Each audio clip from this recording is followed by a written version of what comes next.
سامعین کرام، آپ سن رہی ہیں ایک دلچسپ اردو کرائم سٹوری جس کا نام ہے دلدل۔ یہ اس سلسلے کی قسط نمبر 3 ہے۔ مجھے امید ہے آپ کو میری یہ کاوش پسند آ رہی ہوگی۔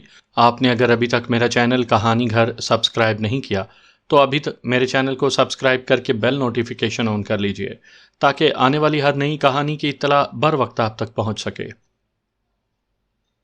کیا تمہارا دماغ تو خراب نہیں ہو گیا؟ فاضل علی خان حیرت کی شدت سے چیخ پڑا تھا۔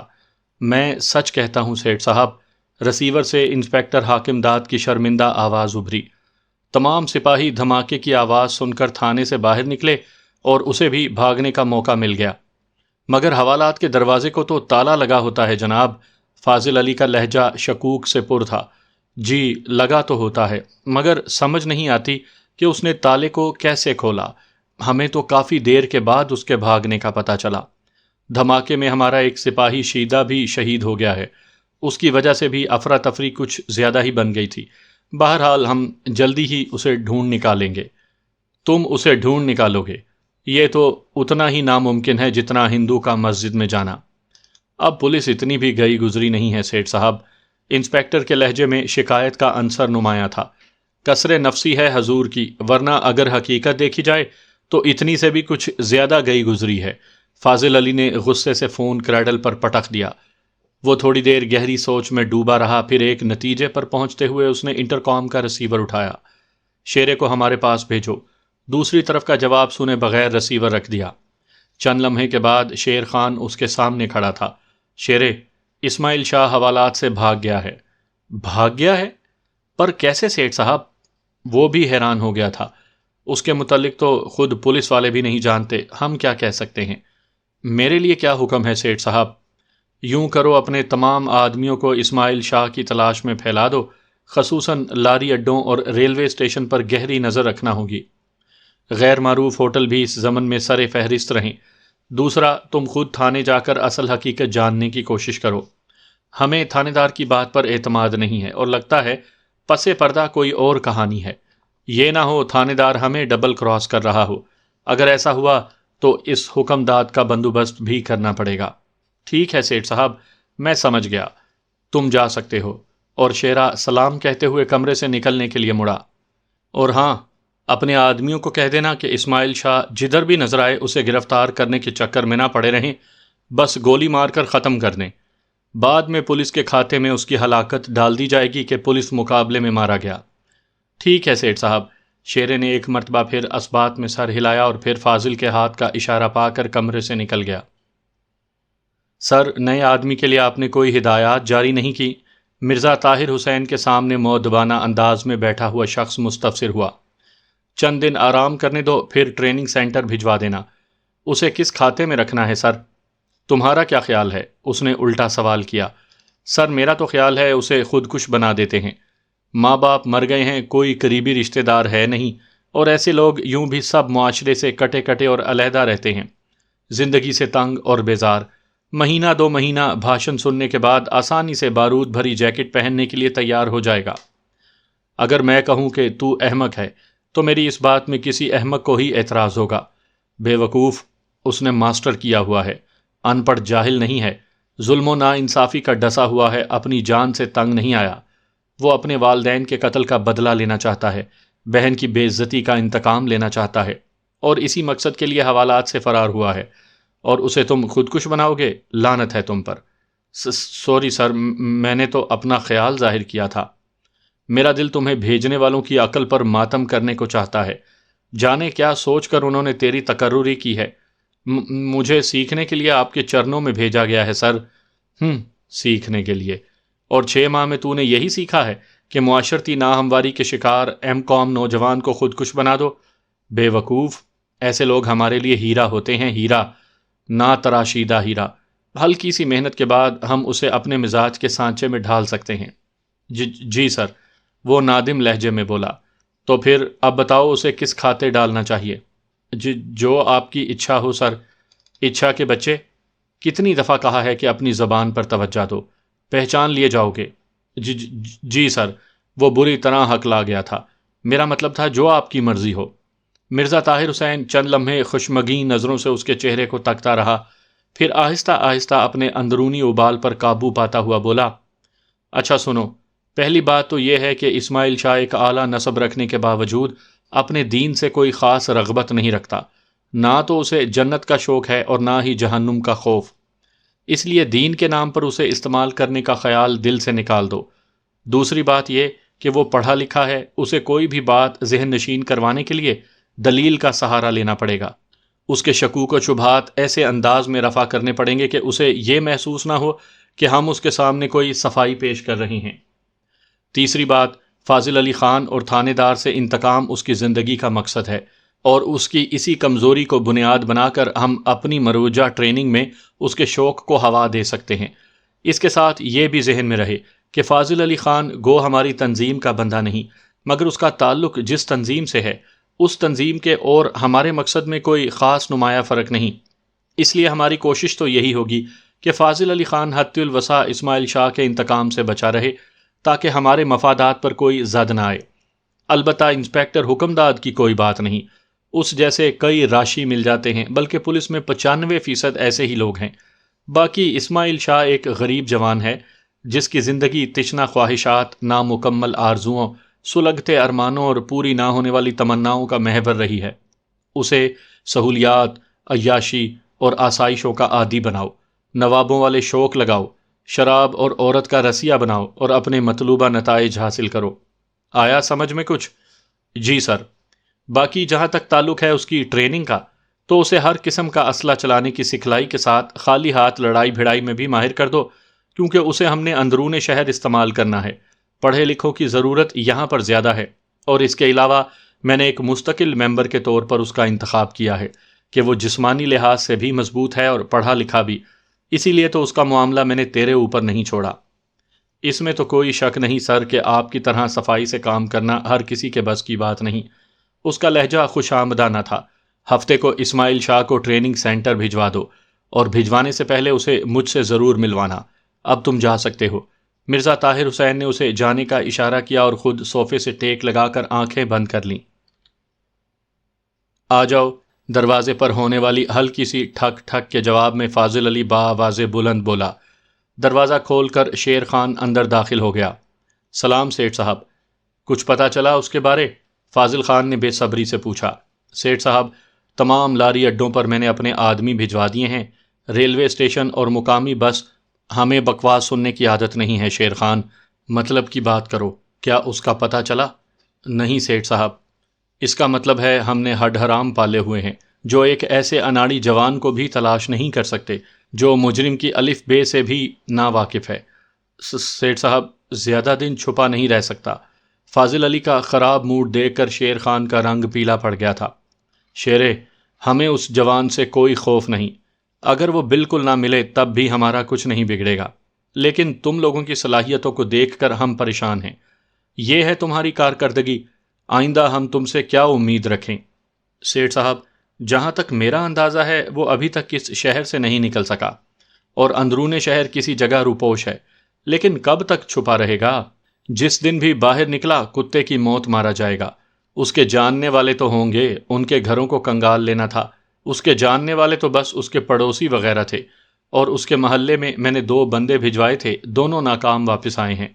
البتہ اس کا ایک دوست تھا جس کے ساتھ وہ سٹیل مل میں کام پہ جاتا تھا، اس پر نظر رکھنے کے لیے ایک پکا بندہ تعینات کر دیا ہے۔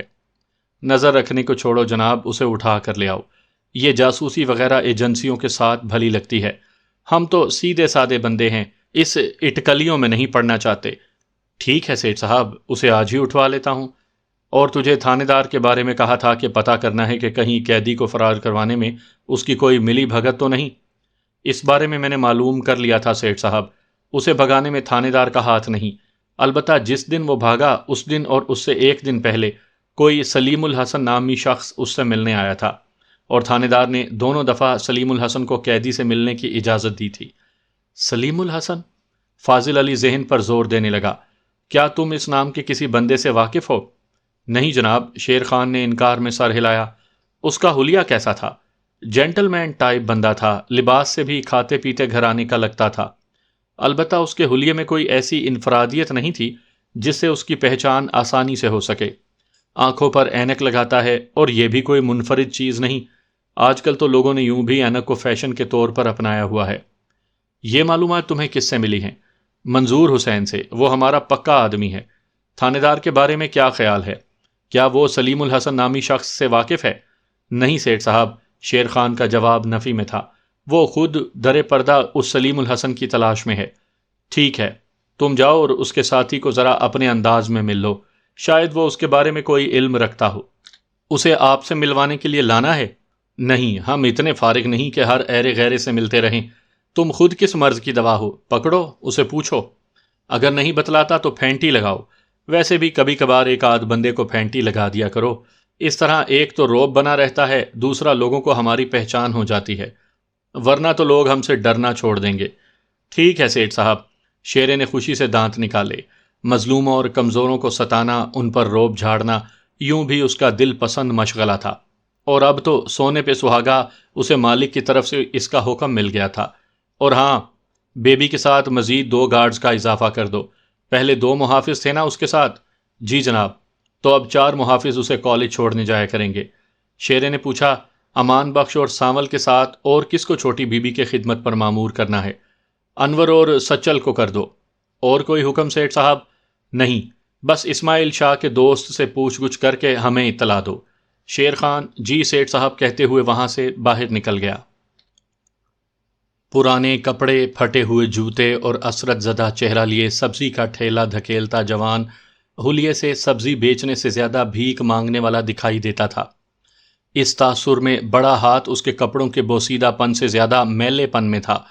البتہ ٹھیلے میں رکھی ہوئی سبزیاں خوب تازہ تھیں۔ آہستہ قدموں سے ٹھیلا دھکیلتے اس کی بے چین نظر چاروں طرف سرگرداں تھی۔ دیکھنے والوں کو یہ نظریں بظاہر کسی ممکنہ گاہک کی تلاش میں سرگرداں لگتیں، لیکن کوئی قیافہ شناس آسانی سے یہ بتا سکتا تھا کہ ان نظروں کے بارے دیکھنے والوں کا یہ گمان غلط تھا، اور اس کی بڑی وجہ گاہکوں کے ساتھ اس کا بیزار رویہ تھا۔ ایک درخت کے سائے میں ٹھیلا روک کر وہ سستانے کے لیے بیٹھ گیا، مگر اس کی بے چین نظریں اسی طرح سرگرداں رہیں۔ گو اس روڈ پر لوگوں کی آمد و رفت جاری تھی، مگر سبزی بیچنے کے لیے وہ روڈ بالکل ناموزوں تھا۔ اس روڈ پر مختلف قسم کے سرکاری اور غیر سرکاری دفاتر بکھرے ہوئے تھے، اور درخت جس کے نیچے اس نے اپنا ٹھیلا روکا تھا بالکل ایک سرکاری عمارت کے سامنے تھا۔ درمیان میں صرف سڑک کی رکاوٹ تھی۔ درخت کے نیچے اس کا قیام کافی طویل رہا۔ اس اثناء میں چند آدمیوں نے اس سے سبزی بھی خریدی، اور اس خریداری کی وجہ اس پر ترس کھانے سے زیادہ سبزیوں کا تازہ پن تھا۔ سرکاری عمارت کا چوکیدار بجا طور پر اس کے ٹھہرنے پر اعتراض کر سکتا تھا، مگر ایک غریب صورت ٹھیلے والے کو وہ کوئی اہمیت دینے کے لیے تیار نہیں تھا۔ اس وقت ایک بڑے میاں اس سے مول تول میں مصروف تھے کہ اچانک سبزی والے کی نظر سرکاری عمارت سے نکلنے والے ایک شخص پر پڑی، اور وہ اس سے جان چھڑانے کے انداز میں بولا، ٹھیک ہے بزرگو، جو مناسب سمجھو دے دو۔ بڑے میاں نے سرعت سے چند چھوٹے نوٹ گن کر اس کی جانب بڑھائے، جو اس نے گنے بغیر جیب میں ڈالے، اور ٹھیلے کو اس طرف دھکیل کر جانے لگا جس طرف سرکاری عمارت سے نکلنے والا شخص جا رہا تھا۔ اس مرتبہ اس کے قدموں میں پہلے والی آہستگی مفقود تھی۔ سرکاری عمارت سے 200-250 گز کے فاصلے پر ایک چھوٹا سا ہوٹل بنا ہوا تھا، جہاں اطراف میں موجود دفاتر والے ٹی بریک اور دوپہر کے کھانے کے لیے جمع رہتے تھے۔ وہ کلرک بھی اسی ہوٹل میں جا کر بیٹھ گیا۔ سبزی والے نے اپنا ٹھیلا ایک جانب کھڑا کیا اور سبزی ڈھانپے بغیر ہوٹل میں گھس گیا۔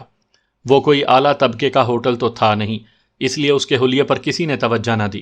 طائرانہ نگاہ حال میں دوڑا کر اس کے قدم کونے میں رکھی اس ٹیبل کی طرف بڑھنے لگے جس کے ساتھ والی ٹیبل پر اس کا مطلوبہ آدمی ایک معزز نظر آنے والے شخص کے ساتھ بیٹھا تھا۔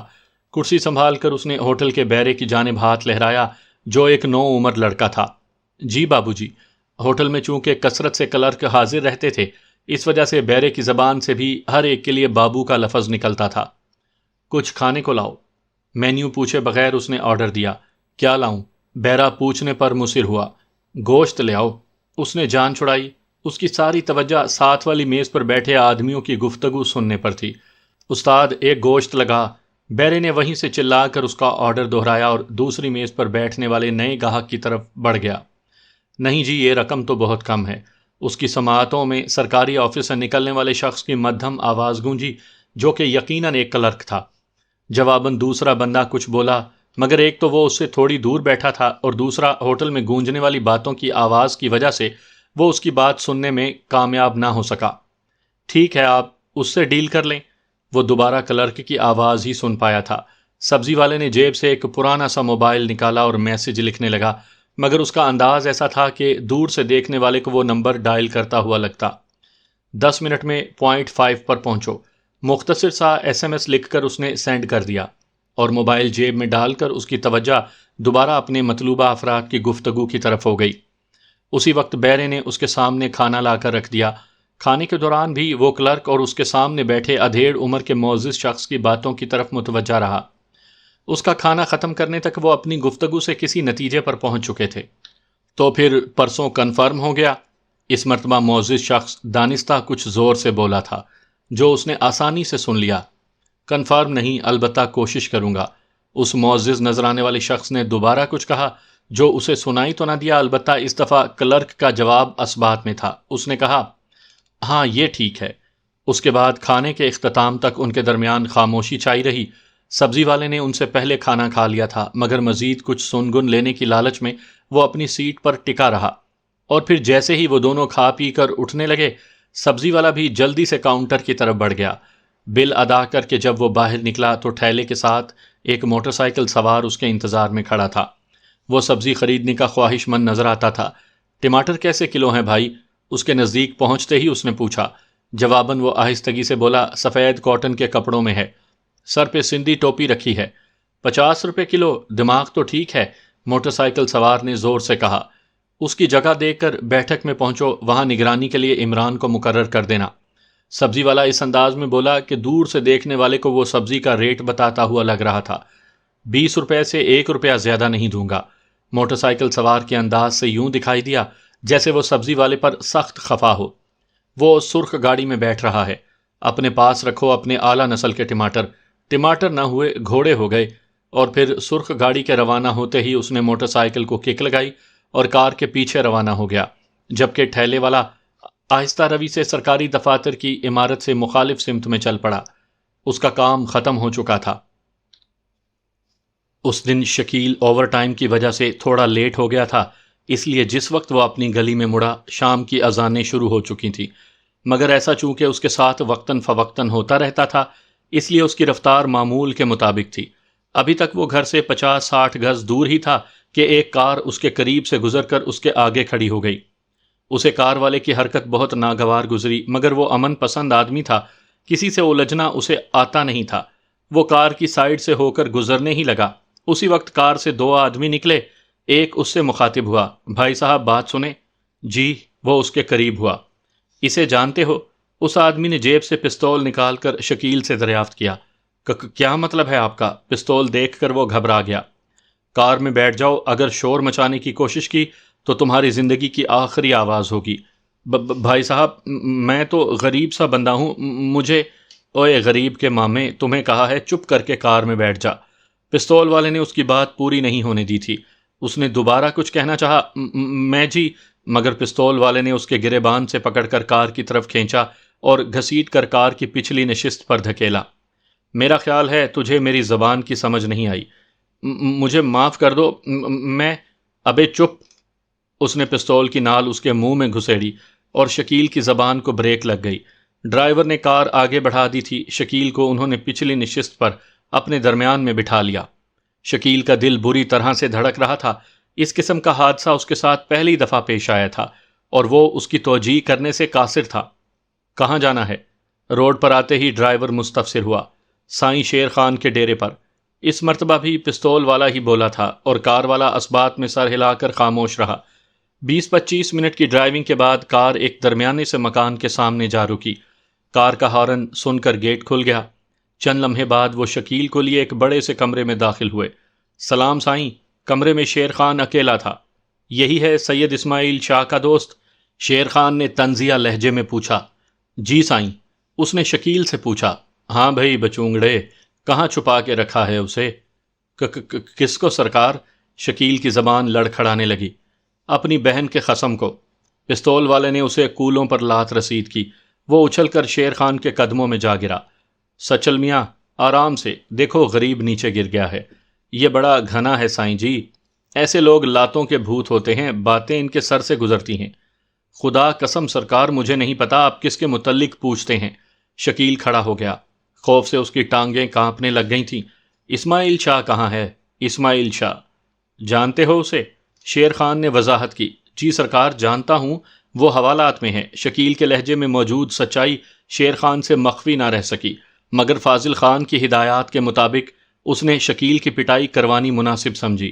سچل یہ کیا کہتا ہے؟ سائیں یہ اپنی دھلائی کروانے کے چکر میں ہے اور وہ میں ابھی کر دیتا ہوں۔ سچل نے پستول جیب میں ڈالا اور شکیل کی طرف بڑھا۔ وہ اس کے خطرناک تیور دیکھتے ہوئے بے ساختہ شیر خان کے قدموں میں گر گیا۔ رب دی سو سرکار، مجھے اسماعیل شاہ کے بارے میں کچھ معلوم نہیں۔ جس وقت وہ گرفتار ہوا تھا اس کے بعد میں صرف ایک دفعہ اس سے ملا ہوں، پر جس وقت پتہ چلا کہ اس پر سیٹھ فاضل علی خان صاحب کا عتاب نازل ہوا ہے، اس کے بعد میں اس کا حال احوال پوچھنے کے لیے بھی نہیں گیا۔ مگر شکیل کی یہ وضاحت بیکار گئی۔ شیر خان بے پرواہی سے ٹانگ پہ ٹانگ چڑھائے خاموش بیٹھا رہا، اور یہ سچل کے لیے اپنی کارروائی جاری رکھنے کا اشارہ تھا۔ سچل نے ٹھوکروں سے زمین پر لمبے پڑے شکیل کی مرمت کرنا شروع کر دی۔ ہائے مر گیا، خدا کے لیے معاف کر دو، میں بے قصور ہوں، ہائے۔ شکیل تکلیف سے زیادہ واویلا مچا رہا تھا۔ یہ کھیل چند منٹ تک ہی جاری رہ سکا، پھر نہ جانے شیر خان کو اس پر ترس آ گیا یا ویسے ہی وہ اس کھیل سے اکتا گیا کہ اس نے ہاتھ اٹھا کر سچل کو روک دیا۔ سچل بس کر۔ ان الفاظ نے سچل کے مشین کی طرح چلتے ہوئے پاؤں کو روک دیا۔ سچل کے پیچھے ہوتے ہی وہ شکیل سے مخاطب ہوا، بچے تجھے ہم چھوڑ رہے ہیں، لیکن یاد رہے جیسے ہی تجھے اسماعیل کے بارے میں کچھ پتا چلے فوراً ہمیں اطلاع کرنی ہے، سمجھ گئے؟ جی سرکار، بالکل ٹھیک ہے، جیسے ہی مجھے اس کے بارے میں معلوم ہوا میں آپ سرکار کے پاس آ کر بتا دوں گا۔ شکیل جلدی سے ہاتھ باندھتے ہوئے بولا، نہیں یہاں آنے کی ضرورت نہیں۔ شیر خان سچل کی طرف متوجہ ہوا، اسے اپنا فون نمبر دے دو، اسماعیل کے متعلق کچھ پتہ چلنے پر یہ تجھے فون پر بتا دے گا۔ ٹھیک ہے سرکار، جیسے ہی اس کے متعلق کچھ معلوم ہوا میں آپ کو مطلع کر دوں گا۔ سچل سے پہلے شکیل بول اٹھا، اور اس کی تابع داری دیکھتے ہوئے شیر خان کے لبوں پر مسکراہٹ رینگ گئی۔ اگلے چند منٹ میں شکیل سچل کا فون نمبر لیے اس عمارت سے باہر آ چکا تھا۔ گھر کی طرف جاتے ہوئے اس کے دل سے اپنی ماں کے لیے دعائیں نکل رہی تھیں۔ اگر وہ اس کی نصیحت پر عمل نہ کرتا تو جانے آج اس کا کیا حشر ہوتا۔ اسماعیل کو وہاں آئے دوسرا دن تھا۔ اس دوران سوائے کھانے پینے اور سونے کے اس کا کوئی کام نہیں تھا۔ پولیس کی مار کی تکلیف سے اب اسے افاقہ تھا، مگر ان بیکاری کے دنوں میں ذہنی اذیت بڑھ گئی تھی۔ حوالات میں زندگی ختم ہونے کا جو ڈر تھا وہ محو ہو چکا تھا، اور اب خود کو اس حال تک پہنچانے والوں کے خلاف انتقام لینے کی خواہش ایک جنون کی صورت اختیار کر گئی تھی۔ اور اس کی یہ خواہش فطری تھی، کیونکہ انتقام ایک ایسا جذبہ ہے جو جانوروں کے اندر بھی پایا جاتا ہے، اور وہ تو پھر انسان تھا، اشرف المخلوقات، سوچنے سمجھنے والا۔ علم نے اس کے ذہن کو جلا بخشی تھی، وہ ایک عام انسان سے زیادہ حساس تھا۔ معاشرے میں موجود طبقاتی فرق پہلے بھی اسے کھلتا تھا، مگر اب تو وہ اس نظام کے ہاتھوں اس مقام پر پہنچ گیا تھا کہ زندگی کی اعلیٰ قدریں اب اس کے لیے بے مقصد ہو کر رہ گئی تھیں۔ اس کی محبت کرنے والی ماں، شفیق باپ اور معصوم بہن سب اس سے چھین لیے گئے تھے۔ وہ دولت مند نہیں تھے، ان کے پاس پولیس کو دینے کے لیے رشوت بھی موجود نہیں تھی، مقدمہ لڑنے کے لیے وکیل کی فیس بھی نہیں تھی، اور ایسے لوگوں کو تو جینے کا کوئی حق نہیں ہوتا۔ اس کے ذہن میں مرزا طاہر حسین کی آواز گونجی، حقدار کو جب اپنا حق نہ ملے تو اسے چھین لینا چاہیے، مگر چھیننے کے لیے بھی قوت کی ضرورت تھی جو اس کے پاس مفقود تھی، اور اب اس نے یہ قوت حاصل کرنی تھی کہ کسی بھی قیمت پر، کسی بھی طرح، کہیں سے بھی۔ وہ انہی سوچوں میں غرق تھا کہ دروازے پر ہلکی سی دستک ہوئی، اور پھر دستک دینے والا بغیر اجازت ملے اندر گھس آیا، بلکہ گھس آئی۔ وہ ایک خوبصورت دوشیزہ تھی، اور جس قسم کے لباس میں وہ تھی وہ کم از کم کسی غیر مرد کے کمرے میں رات کے اس پہر پہن کر جانے کے لیے بالکل موزوں نہیں تھا۔ آداب، اسے متوجہ پا کر وہ سریلی آواز میں بولی۔ جواب میں اسماعیل نے صرف سر ہلانے پر اکتفا کیا تھا۔ اس کے انداز میں واضح بیزاری تھی۔ اس ٹائم وہ اپنی تنہائی میں کسی قسم کی مداخلت کو پسند نہیں کر سکتا تھا، مگر وہ اس کی بیزاری نظر انداز کرتے ہوئے نزاکت سے چلتے ہوئے اس کے ساتھ بستر پر آ کر بیٹھ گئی۔ اس نے اتنی تیز قسم کی خوشبو لگائی ہوئی تھی کہ سارا کمرہ مہک اٹھا تھا۔ اس کے بے تکلف انداز کو دیکھ کر اسماعیل ہڑبڑا کر اٹھ بیٹھا۔ آپ کون؟ میں؟ اس کے کانوں میں جل ترنگ بجا۔ وہ اس کی ہنسی کو اس کے علاوہ کوئی نام نہیں دے سکا تھا۔ میں شہزادی ہوں۔ لا محالہ وہ اس میں بامسمہ تھی۔ اگر اسماعیل کو اس کا نام رکھنے کی دعوت دی جاتی تو اسے بھی شہزادی کے علاوہ کوئی نام موزوں نہ لگتا۔ تو میں آپ کی کیا خدمت کر سکتا ہوں؟ اسماعیل پہلے جھٹکے سے سنبھل چکا تھا۔ لڑکی کے انداز سے لگ رہا تھا جیسے وہ کسی اہم حیثیت کے مالک ہو، اور وہ حیثیت مرزا طاہر حسین کی بیٹی ہونے کے علاوہ اور کیا ہو سکتی تھی؟ مجھے انکل طاہر نے آپ کی تنہائی دور کرنے کے لیے بھیجا ہے۔ جی؟ اسماعیل اس کی بات سن کر ہکلا گیا تھا۔ ہاں نا مسٹر اسماعیل، انکل کہہ رہے تھے کہ آپ بہت مظلوم ہیں اور اکیلے کمرے میں پڑے پڑے جانے کیا الٹے سیدھے خیالات آپ کے دماغ میں آ رہے ہوں گے، تو میں جا کر گپ شپ کر کے آپ کی تنہائی دور کر دوں۔ اس نے معصومیت سے وضاحت کی۔ اسماعیل کو اپنی سوچ پر شرمندگی سی ہوئی کہ تنہائی دور کرنے کا مطلب اس نے کچھ اور سمجھا تھا، اس لیے وہ ہکلا گیا تھا۔ شکریہ مس شہزادی، آپ نے میرے لیے اتنی زحمت کی۔ زحمت کی کیا بات ہے، میں خود بھی اکیلی ہوں۔ امی ابو میرے بچپن میں ہی فوت ہو گئے تھے، بھائی بہن ہے نہیں، ایک انکل ہیں، وہ بھی اتنے مصروف رہتے ہیں کہ دو دو دن ان کی صورت نہیں دیکھ پاتی۔ اس لیے آپ سے زیادہ میں اپنی تنہائی دور کرنے آئی ہوں۔ بلکہ حقیقت کہوں تو میں تو پہلے ہی دن آپ سے ملنا چاہتی تھی، مگر انکل چونکہ میرا اس طرح کسی سے گھلنا ملنا پسند نہیں کرتے، اس لیے میں احتیاط کرتی ہوں، اور میری خوش قسمتی کہ انہوں نے آپ سے ملنے کی اجازت دے دی۔ شہزادی کا انداز اتنا معصومانہ تھا اور اس کی باتوں میں ایسی بے ساختگی اور اپنا پن تھا کہ اسماعیل لمحوں میں ہی اس سے متاثر ہو گیا، اور پھر تھوڑی دیر بعد ہی وہ اس بے تکلفی سے گپ شپ کر رہے تھے جیسے برسوں کے شناسا ہوں۔ شہزادی کے انداز سے یوں لگ رہا تھا جیسے وہ اسماعیل کو مرد کے بجائے اپنی کوئی سہیلی سمجھتی ہو۔ مذاق کی بات پر اس کے ہاتھ پر ہاتھ مارنا، ہنستے ہنستے اس کے اوپر گر جانا، شرارت کرتے ہوئے اسے گھونسے رسید کرنا یا چٹکی کاٹنا، ان افعال کا شاید اس کے اپنے اوپر کوئی اثر نہ پڑ رہا ہو، پر ایسے ہر عمل پر اسماعیل کی تو جان نکل جاتی تھی۔ پہلے پہل تو وہ گھبرا گیا، مگر بعد میں اسے عجیب سی لذت محسوس ہونے لگی۔ اس کی خشک اور ویران زندگی میں یہ پہلی لڑکی تھی جو اتنی بے تکلف ہوئی تھی۔ وقت گزرنے کا پتہ ہی نہ چلا، جانے کتنی دیر وہ اسی طرح محو گفتگو رہے۔ اگر شہزادی کی نظر گھڑی پر نہ پڑتی، باپ رے 12:30 ہو رہے ہیں، میں چلی شاہ جی۔ اس نے اسماعیل کا ہاتھ پیار سے دبایا اور دروازے کی طرف بھاگی۔ اس کا ہر قدم گویا اسماعیل کے دل پر پڑ رہا تھا۔ دروازے پر رک کر اس نے ہاتھ ہلاتے ہوئے ٹاٹا کیا اور غائب ہو گئی۔ اسماعیل بقیہ رات اسی کے خیالات میں کھویا رہا۔ انتقام لینے کی خواہش اسے وقتی طور پر بھول چکی تھی۔ کیسا رہا پاربتی؟ مرزا طاہر حسین شہزادی سے مخاطب تھا۔ اپنے انداز سے وہ کسی طرح بھی چچا بھتیجی نہیں لگتے تھے۔ مہاراج نہایت آسان شکار ہے، 2 دنوں میں ایسا کر دوں کہ سب کچھ بھول جائے گا۔ شہزادی کے انداز میں تھوڑی دیر پہلے نظر آنے والی معصومیت اور سادگی ایسے غائب ہوئی تھی کہ اسماعیل اگر اسے اس حال میں دیکھ لیتا تو کبھی یقین نہ کرتا کہ یہ وہی شہزادی ہے جو تھوڑی دیر پہلے ایک الڑ اور نادان دوشیزہ دکھائی دے رہی تھی۔ نہیں میری جان، مرزا طاہر حسین اس کے ساتھ ایک نازیبا حرکت کا ارتکاب کرتے ہوئے مکروہ انداز میں مسکرا دیا۔ یہ کیس ذرا مختلف ہے، تو نے اسے اپنا عاشق نہیں بنانا، بلکہ ایسا خون آشام درندہ بنانا ہے جس کی پیاس کبھی نہیں بجھتی۔ اسے شراب اور شباب کی ایسی لت ڈالو کہ اس کا جی اس کام سے کبھی نہ بھرے، اور اس کام کے لیے تیرے پاس صرف 4 دن ہیں۔ ان 4 دنوں میں میں یہاں پر نظر نہیں آؤں گا۔ تم اسے کہہ سکتی ہو کہ میں چند دن کے لیے شہر سے باہر گیا ہوں، بلکہ کہنا اسی کے کام کے سلسلے میں گیا ہوا ہوں۔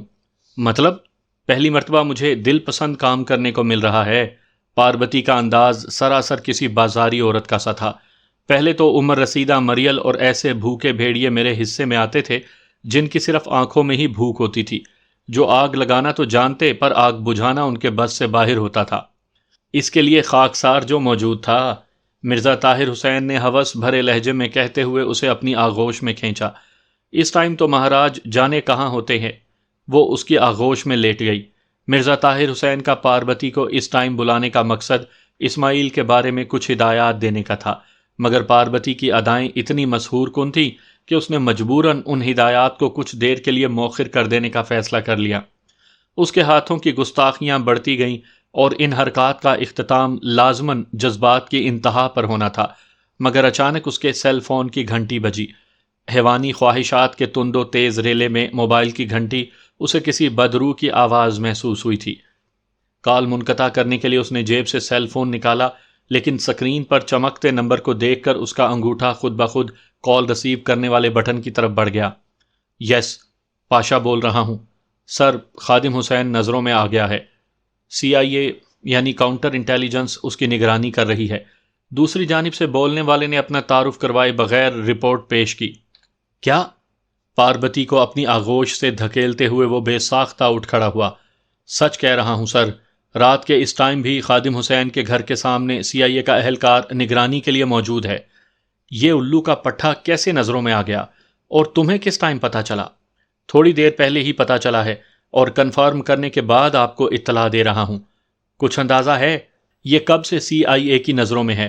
سر، میرا خیال ہے یہ آج اورنگزیب کلرک سے کام کے سلسلے میں ملنے گیا تھا، اور وہیں سے اس پر یہ بلا مسلط ہوئی ہے۔ اپنے آدمیوں میں آج اس کی کس کس سے ملاقات ہوئی ہے؟ صرف جگجیت سے۔ اوکے، گھر کی نگرانی تو سامنے سے ہو رہی ہے۔ تم پیچھے سے جاؤ اور اس کی کار میں ریموٹ کنٹرول بم فٹ کر دو۔ کل کسی مناسب جگہ پر بلاسٹ کر دینا۔ اس کے علاوہ تمام کو بتا دو کہ جگجیت اور اس سے اپنے رابطے منقطع کر دیں۔ جگجیت کو بھی گولی مار دو، کیونکہ CIA ایسی بلا ہے کہ ہلکی سی لاپرواہی سے پورے سیٹ اپ کو تباہ و برباد کر دے گی، اور ہمیں اپنی جان بچانی مشکل ہو جائے گی۔ سر، اگر جگجیت کو کچھ عرصے کے لیے منظر عام سے ہٹا دیں یا پھر واپس بھیج دیں اور… نہیں وکرم، ایسا سوچنا بھی مت۔ بھارت ماتا کے لیے ہمیں جگجیت جیسی کئی جانوں کو قربانی دینی پڑے گی۔ اور ہاں، سب کو بتا دینا اپنے سیل فون اور کنیکشن بدلی کر لیں، پرانے والے ضائع کر دیں۔ اورنگزیب کلرک کے متعلق بھی سب کو آگاہ کر دینا کہ اس کے بعد اس کے ساتھ کوئی ڈیل نہ کی جائے، سمجھ گئے؟ جی سر۔ اور کچھ؟ بس کل پرانے اڈے پر آ جانا، باقی گپ شپ وہیں ہوگی۔ کتنے بجے سر؟ دن کا کھانا اکٹھے کھائیں گے۔ ٹھیک ہے سر، اوکے اینڈ گڈ بائے۔ اس نے رابطہ منقطع کر دیا۔ اس کے سر پر سوار حیوانی خواہش کا بھوت اتر چکا تھا۔ CIA کا نام سن کر ہی اس کے حواس ساتھ چھوڑنے لگے تھے۔ پاربتی، تم جاؤ آرام کرو۔ جی مہاراج، یہ کہہ کر وہ کمرے سے نکل گئی، جبکہ مرزا کمرے میں ٹہلتے ہوئے آئندہ کا لایا عمل سوچنے لگا۔ اس کا مطلب ہے وہ اپنی نگرانی سے آگاہ ہو گئے تھے۔ عاطف نے عمران سے تفصیل سن کر خیال ظاہر کیا۔ عمران نے کہا، شاید ایسا ہی ہو سر۔ شاید نہیں، یقیناً کہو۔ خادم حسین کی کار کو سوچے سمجھے منصوبے کے مطابق بلاسٹ کیا گیا ہے۔ اس طرح انہوں نے ایک تیر سے دو شکار کیے ہیں۔ ہو سکتا ہے وہ سچ مچ دہشت گردی کا شکار ہوا ہو۔ پاکستان میں بھی تو کئی ایجنسیاں دہشت گردی کی کارروائیوں میں مصروف ہیں۔ تمہاری بات کئی وجوہات کی بنا پر غلط ہے۔ عاطف نے اپنے موقف کی دلیل سے وضاحت کی۔ پہلی بات تو یہ ہے کہ اگر بارود موٹر سائیکل سوار کے پاس ہوتا تو کار کی صرف وہ سائیڈ متاثر ہوتی جس سائیڈ پر موٹر سائیکل تھا، دوسری سائیڈ نسبتاً بہتر رہتی، جبکہ سامنے ٹی وی پر جو دکھایا جا رہا ہے اس میں کار کے پرزے چاروں طرف بکھرے نظر آ رہے ہیں۔ اس کے برعکس موٹر سائیکل کی حالت کار کے مقابلے میں کافی بہتر ہے۔ دوسرا، کل جس آدمی نے خادم حسین سے ملاقات کی تھی وہ بھی صبح بستر پر مردہ پایا گیا تھا، اور یہ اتفاق نہیں ہو سکتا۔ تیسرا، جس جگہ بلاسٹ ہوا ہے یہ جگہ دہشت گردی کے لحاظ سے بالکل موزوں نہیں تھی۔ یہ بھی اس بات کا مظہر ہے کہ بلاسٹ کرنے والے کا اصل مقصد خادم حسین سے چھٹکارا حاصل کرنا تھا، اور دہشت گردی کی حیثیت ثانوی تھی۔ ورنہ اگر غور کرو تو معلوم ہوگا کہ دھماکے کے لیے اس سے کئی گنا موزوں جگہ چند سو گز آگے آنے والی چیک پوسٹ تھی، مگر بلاسٹ کرنے والے کا مقصود کچھ اور تھا، اس لیے وہ اس بات پر دھیان نہ دے سکے۔ آپ نے بالکل درست تجزیہ کیا ہے سر۔ ہاں، لیکن تم نے اپنی ڈیوٹی صحیح طریقے سے نہیں دی۔ اس میں میرا کیا قصور ہے سر؟ عمران کے لہجے میں ہلکا سا شکوہ پنہاں تھا۔ تمہارا ہے یا امجد کا ہے؟ تم ہی اس کی نگرانی پر مامور تھے، اور دونوں میں سے کسی ایک کی لا غرضی سے اتنا اہم کلو ہاتھ سے نکل گیا۔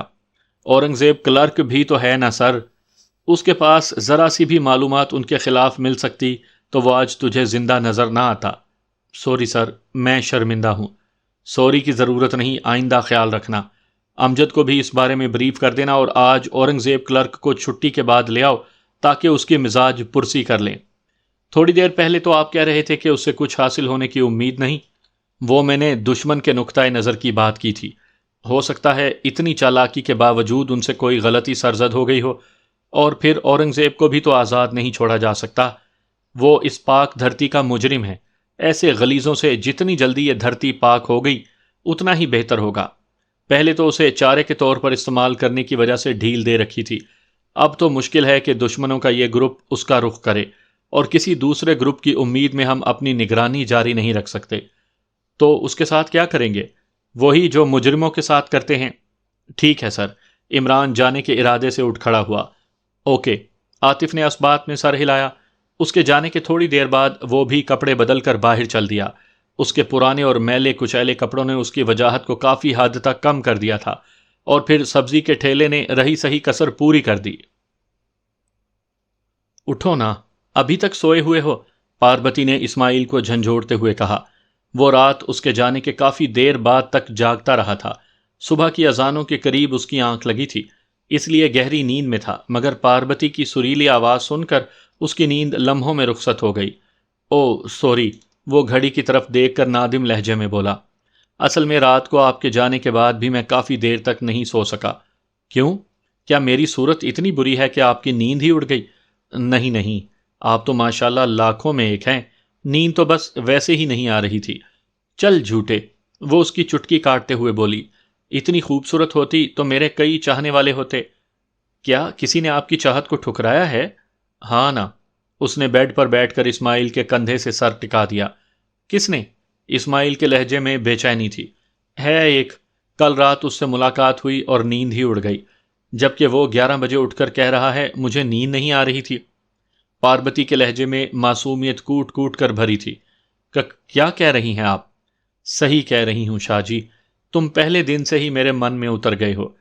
کیا کہہ رہی ہو شہزادی، ہوش میں تو ہو؟ میں کہاں اور آپ کہاں؟ طاہر صاحب کو پتہ چل گیا تو میری خیر نہیں۔ میری خیر نہیں؟ اس نے منہ بگاڑا۔ انکل نہ ہوئے جلاد ہو گئے۔ سمجھنے کی کوشش کرو شہزادی، وہ میرے محسن ہیں، بھروسہ کرتے ہوئے انہوں نے آپ کو مجھ سے ملنے کی آزادی دے دی ہے، تو میں آپ سے محبت فرمانا شروع کر دوں؟ تم کچھ بھی مت کرو، اس نے پٹڑی بدلی۔ بستر چھوڑو، فریش ہو جاؤ، میں ناشتے کی میز پر تمہارا انتظار کر رہی ہوں۔ میں چند منٹ میں آیا۔ وہ اتنی جلدی موضوع بدلی ہونے پر خوش ہو گیا تھا، اس سے قطع نظر کہ وہ قتالہ عالم اسے پہلی نظر میں بہت اچھی لگی تھی، پھر اس کی معصومیت اور سادگی نے تو اسے گرویدہ کر لیا تھا، لیکن اس کے ساتھ وہ اپنی اور اس کی حیثیت سے بخوبی واقف تھا۔ گو محبت طبقاتی فرق کو نہیں دیکھتی، مگر دماغ تو دیکھتا ہے، اور ابھی تک اس کا دماغ اس کے دل پر حاوی تھا۔ روزانہ کے معمولات سے فارغ ہو کر وہ کمرے سے باہر نکلا۔ ڈائننگ ٹیبل پر ناشتے کے برتن سجائے وہ اسے منتظر ملی۔ وہ پہلی دفعہ اس گھر کے کسی فرد کے ساتھ ڈائننگ ٹیبل پر ناشتہ کرنے جا رہا تھا، اس لیے اسے گھبراہٹ سی محسوس ہوئی۔ اس سے پہلے وہ ناشتہ، لنچ اور ڈنر کمرے میں ہی کرتا تھا۔ طاہر صاحب نے ناشتہ کر لیا؟ ہاں انکل، بہت سویرے ناشتہ کرتے ہیں۔ اب وہ کہاں ہیں؟ چند دنوں کے لیے شہر سے باہر گئے ہیں۔ کیوں؟ پتہ نہیں، کسی کام کے سلسلے میں گئے ہیں، اتنا بتایا ہے کہ تمہارا خیال رکھوں۔ اچھا، اس کا مطلب ہے طاہر صاحب کے کہنے پر یہ عنایات ہو رہی ہیں؟ اسماعیل نے دبے لفظوں میں شکوہ کیا۔ تو اور کیا، وہ شوخی سے بولی، اور اسماعیل ہنس پڑا۔ اس میں ہنسنے کی کیا بات ہے؟ اس نے منہ بنایا۔